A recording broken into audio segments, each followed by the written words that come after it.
নমস্কাৰ বন্ধুসকল, আশা কৰোঁ আপোনালোকৰ সকলোৰে ভাল আৰু মোৰ অন্য এটা মিনি ব্লগলৈ আপোনালোকক স্বাগতম জনাইছোঁ।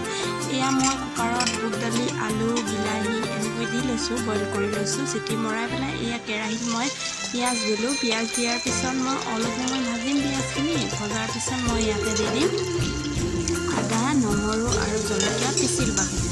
এয়া মই আদা, নহৰু আৰু জলকীয়া পিচি লোৱাখিনি অলপ সময় ভজাৰ পিছত যেতিয়ালৈকে নহৰু কেঁচা গোন্ধটো নাযায় তেতিয়ালৈকে আৰু তাৰপিছত ইয়াতে দি দিম মই অলপমান মছলাৰ ভিতৰত দিছোঁ মই ৰেড চিলি পাউডাৰ অকণমান আৰু ধনিয়া গুড়ি অকণমান আৰু জিৰা গুড়ি অকণমান। বছ ইমানখিনি দিয়াৰ পিছত মই অলপ সময় ভজাৰ পিছত ইয়াতে দি দিম মই বুট দালিখিনি মই যিহেতু বইল কৰি লৈছোঁ সেইকাৰণে বেছি দেৰি নুতলাওঁ, অলপ সময় উতলাম আৰু যেতিয়ালৈকে পানীখিনি অলপমান শুকাই নাযায় তেতিয়ালৈকে। আৰু এয়া মোৰ বুট দালি আৰু হৈয়ে গ'ল। তাৰপিছত এয়া মই ৰুটি লৈ লৈছোঁ আৰু কেঁচা জলকীয়া আৰু আচাৰ লৈ লৈছোঁ আৰু এতিয়া মই খাম আৰু এয়া মই লৈ লৈছোঁ।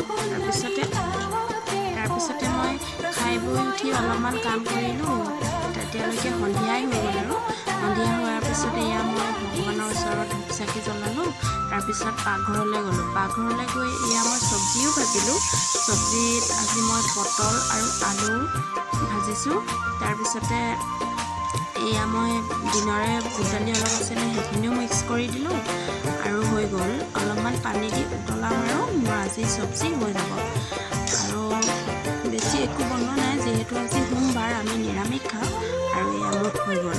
এয়া মই ভাত বাঢ়ি ল'লোঁ, লগত লৈছোঁ পটল ফ্ৰাই আৰু বিলাহী চালাড অকণমান বনাই লৈছোঁ। বছ ইমানেই। যদি মোৰ ভিডিঅ'টো ভাল লাগে